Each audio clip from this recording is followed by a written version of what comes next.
Olá, galerinha, boa tarde, tudo bem? Sejam todos bem-vindos a mais uma aula. É a Escola Zacarias Cordeiro de Paulo. Sou o professor Antônio Carlos, disciplina de Geografia, desculpa. E nosso tema, a série é o quinto ano, e nosso tema é a dinâmica da população no território brasileiro, ok, pessoal? Vamos dar início aqui para a gente poder desenvolver. Só um minutinho. Ok. A ocupação do território e distribuição da população. No território brasileiro, a população está distribuída de modo desigual. Existem áreas com grande número de habitantes e outras com um número bem menor. No início da colonização, as áreas mais ocupadas do Brasil foram as próximas ao litoral, como foi no litoral que os portugueses desembarcaram. Foram essas as terras que começaram a ser exploradas, por exemplo, o cultivo da cana para a produção do açúcar. Também no litoral teve início a criação de gado, atividade que logo promoveu a ocupação de terras no interior do país, seguindo principalmente o curso dos rios. Esse avanço para o interior era difícil, pois a mata era fechada, desculpa, e o terreno nem sempre era plano. Então, pessoal, para você ver, a nossa população o Brasil não é ocupado de forma igual, ele é um país totalmente desigual, tanto em questões econômicas como a distribuição dessa população. Por quê, pessoal? O Brasil começou a ser colonizado pelo litoral, no litoral nordestino, que era onde ficava mais próximo da Europa. Então, eles aterrissaram primeiro e chegaram, aportaram, no caso, primeiro na região nordeste, no estado da Bahia, ocuparam por um determinado tempo e, devido à necessidade de buscar mais riquezas, eles foram adentrando nesse território, ok? E assim foi descobrindo o restante dos outros estados brasileiros. A população em movimento. Isso aí é a população se movimentando, migrando de uma região para outra, ok?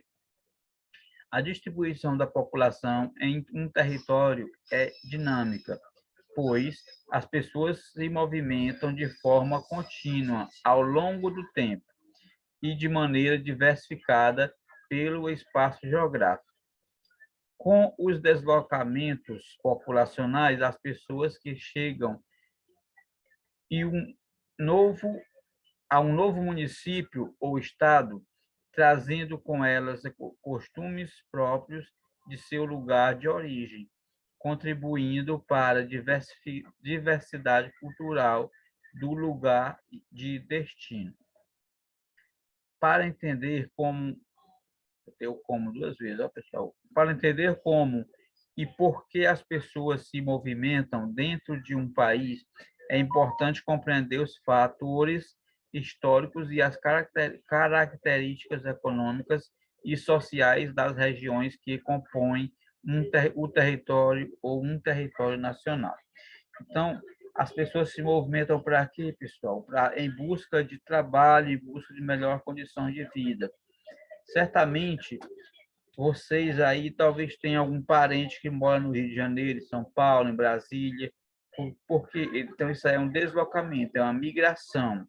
Ele está se deslocando daqui da Rede Tábua, do estado do Ceará, para o Sudeste, Centro-Oeste, que é o mais difícil, mas geralmente a maior parte vai para o Sudeste, Rio, São Paulo, que são os centros mais que as pessoas são atraídas porque vão em busca de emprego, em busca de melhorar a vida, ok?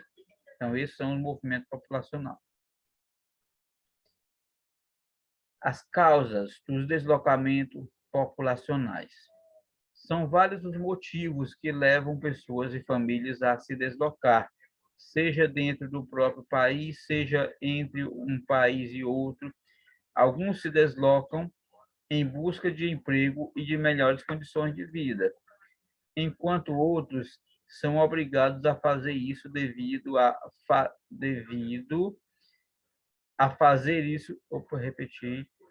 conflitos e desastres naturais num lugar onde vivem. Um tipo de deslocamento muito importante é o chamado êxodo rural, quando as pessoas deixam o campo para viver nas cidades. Considerando uma migração, ele é motivado por vários fatores. Os mais comuns são a existência de mais empregos na área urbanas e sua melhor infraestrutura, como maior oferta de serviços de saúde e de escolas. O êxodo rural é um traço marcante das migrações brasileiras. O desenvolvimento industrial de cidades como São Paulo e Rio de Janeiro, nas décadas de 40 e 50, atraiu muitas pessoas do campo. Então, pessoal, essa migração ocorre bastante corriqueiramente. Então, o êxodo rural, não sei se algum de vocês aí tem um parente ou alguém que morava aí no interior, no Mofumbal, na Palmeira, na Passagem Larga, sei lá, no Cipó, e de repente decidiu ir morar na cidade, no centro de Reiutaba. Então, ela saiu daí do pé de serra para ir morar na cidade. Isso chama-se o êxodo rural. Ela está abandonando a zona rural para ir morar na zona urbana, ok? Então, esse é um movimento migratório importante que faz com que a cidade cresça, porém diminui a concentração de pessoas no campo, assim, bem como o serviço no campo, que vai deixar de ter mais produção, vai diminuir a quantidade de alimentos sendo produzida, porque não vai ter mais aquele agricultor para cultivar a terra e, consequentemente, retirar da terra aquilo que ele necessita para sobreviver. Ok, pessoal? Então, esse deslocamento, como foi falado aqui, que tinha o deslocamento que a pessoa vai de livre, espontânea vontade, porém, tem outros que as pessoas vão porque são forçadas a ir, vão obrigadas. Por quê, pessoal? Devido a alguns fatores, fome, guerras, uma perseguição, alguma questão por razões policiais, alguma coisa assim, cometeu algum delito e aí quer fugir daquele, vamos dizer assim, vamos colocar como fosse um crime que ele tenha cometido, então ele quer fugir daqui e está sendo obrigado a sair, ok? Por exemplo, na época da ditadura militar aqui no Brasil, muitos brasileiros foram obrigados a deixar o país para irem morar em outros países da América do Sul, América Latina, na Europa, etc. Então, eles foram obrigados, porque não podiam mais ficar no país, ok? Migração interna, diferentes movimentos. As migrações internas referem-se ao movimento de pessoas dentro de um mesmo território nacional. As pessoas podem migrar em uma mesma região, como entre estados do Nordeste do Brasil. Muitos moradores do Maranhão, por exemplo, escolhem viver em Pernambuco ou na Bahia. Esse movimento é chamado de migração interregional. Há também as chamadas migrações interregionais, que ocorrem quando há fluxo de pessoas de uma região a outra do país. Então, esses movimentos são entre o mesmo país, entre a mesma região, entre estados, então ela é interregional, ela transcende as fronteiras de um estado para o outro, ok? Ao longo da carreira estudantil de vocês, vocês vão conhecer os tipos de migrações. Vão ver também que vai existir a migração pendular. Essa é interessante. A pessoa vai para um determinado lugar por um determinado período e depois retorna, porque ele foi lá apenas para buscar através de um trabalho, por exemplo, os cortadores de cana aqui do Nordeste, que eles vão para São Paulo para poder, durante a corta, está cortando a cana lá, a safra da cana, para retirada para poder transformar em álcool, açúcar. Então, os nordestinos vão para cortar a cana. Ao terminar aquele trabalho, ao terminar, vamos dizer assim, a safra, ao terminar o momento de retirada, eles retornam de novo para a região Nordeste, ok? Então, isso é uma migração pendular. Os refugiados, é interessante, pessoal. Nos últimos anos, o Brasil tem recebido milhares de pessoas que precisaram sair de seu país, de seus países de origem, devido a problemas como guerras, conflitos, perseguições políticas e desastres ambientais. Eles foram forçados a fazer isso porque corriam um sério risco de vida. As pessoas que buscam refúgio e acolhimento em outros países são chamados de refugiados. Atualmente, a maior parte dos refugiados que chegam ao Brasil vem de países como a Venezuela, Síria, Haiti e Angola.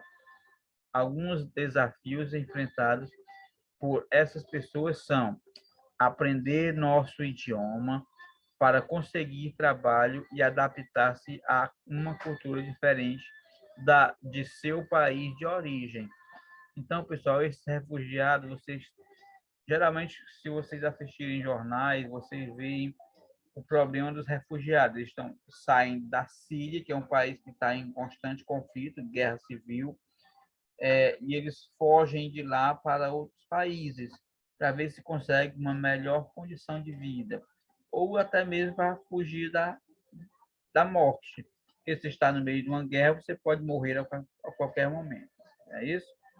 Então, é basicamente isso que eu tinha para vocês hoje, pessoal. Fiquem todos com Deus, tenham todos um ótimo final de semana e até a próxima oportunidade, ok, pessoal? Tchau e até a próxima.